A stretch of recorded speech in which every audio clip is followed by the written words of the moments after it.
Hey, it's Minius. One of the first things the developers did when they announced they were working on another Mass Effect was reveal that the Mako was returning, and the reaction to that was mixed at best. This shouldn't surprise anyone though. The Mako wasn't terrific in the original Mass Effect and didn't return for 2 or 3. But let's be fair for a moment. That was 8 years ago. Games have come a long way since then, and driving around on foreign planets is not only appealing, but fits in with the concept of exploring space, which is what they seem to be going for. The developers seem excited about it, and I'm pretty confident that the Mako will be much improved. But how do you do that? I won't ask you to go there. Before we start, it's worth mentioning that the new Mako doesn't appear to have any offensive firepower. This is too bad, because vehicular combat was one of the more interesting things the original Mako was capable of. So does this mean the Andromeda Mako is just a transportation vehicle? Even so, there is a definite need for an upgrade. The most important and obvious improvement will have to be to how the Mako handles. The original was slow, and on occasion did weird stuff. A slow exploration vehicle is actually very realistic. You wouldn't bring a Bugatti to the moon. Well, I would totally bring a Bugatti to the moon, but that's wildly impractical. You would want something that can climb over obstacles and rocky hills, but we're talking about a video game. Gameplay is very, very important. And when you're talking about a game, it's better to lean towards gameplay instead of realism if you can't get both. We don't know much about how the Mako will handle, but we do know that the developers are addressing this. The announced trailer gave us a quick look of the Makos zipping across the screen.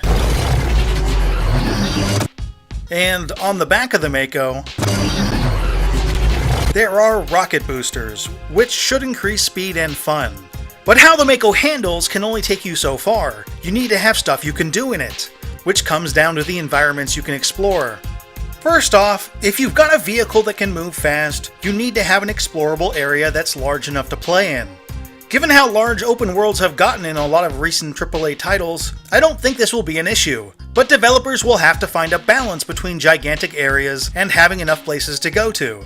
Ideally, you'd have many gigantic places to explore, but developers have a limited amount of time and resources, so they've got to do something manageable. There probably isn't much point in featuring the Mako if there aren't enough places to drive it, and there isn't much point in driving it if the maps aren't that big. Again, they'll have to find the right balance. More important than having large explorable areas is having cool things to do in them, and this is something that the original Mass Effect didn't quite have. Something that will help us a lot is the fact that combat has improved dramatically since Mass Effect 1. You are simply more likely to seek out caves and buildings full of enemies if they're more fun to take out. But ideally, you want more than just fun. You want rewards. This is where some of the new things revealed in the Reddit leak might come into play. For instance, if there is a worthwhile crafting system, then people are going to want to go out and get supplies.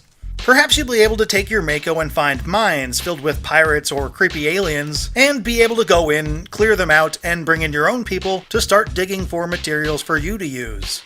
Or maybe you can scour the map for hideouts full of bad guys sitting on resources or valuables that are actually worth something. Heh, Turian just waved credits in my face and spat on it. Nice to see you have flexibility. Also, you're supposed to be able to establish settlements on planets, and maybe you'll have to find the local bad guy hideouts to clear them out and make it safe for your settlers. There are also Remnant vaults you can raid. The Remnant were the ancient extinct alien race in the region who left a bunch of cool stuff lying around. If they've been extinct for a while, their vaults might be hard to find, and you might have to drive around scanning for their location. If the rewards are good, it will be well worth busting out your Mako to find them. One thing that I would like to see as far as exploration is concerned is a bit of mystery when you're driving around. When you went exploring in the original Mass Effect, the entire area was already mapped out, and every point of interest was pinpointed, which meant you could just drive directly to where you needed to go, which was about as much fun as driving around running errands in real life. Having the entire area mapped and scouted does make sense realistically, since you'd have a ship in orbit and probably advanced scouting equipment, but this is another situation where gameplay should trump realism. I'm not suggesting you just get thrown on a planet and have to find everything manually. I could see that getting annoying real fast. But if you're given a solid radar or something that can point you in the general direction, I think that added sense of exploration would make using the Mako a lot more fun. I'm really looking forward to finding out more about the Mako because the Mako is probably the biggest question mark heading into Mass Effect Andromeda. But what do you think? Are you excited about the return of the Mako? What needs to be done to make the Mako more interesting? Would you drive a Bugatti on the moon? Are you confused as to why Bar Levon is in so many of my videos? Let me know in the comments section below.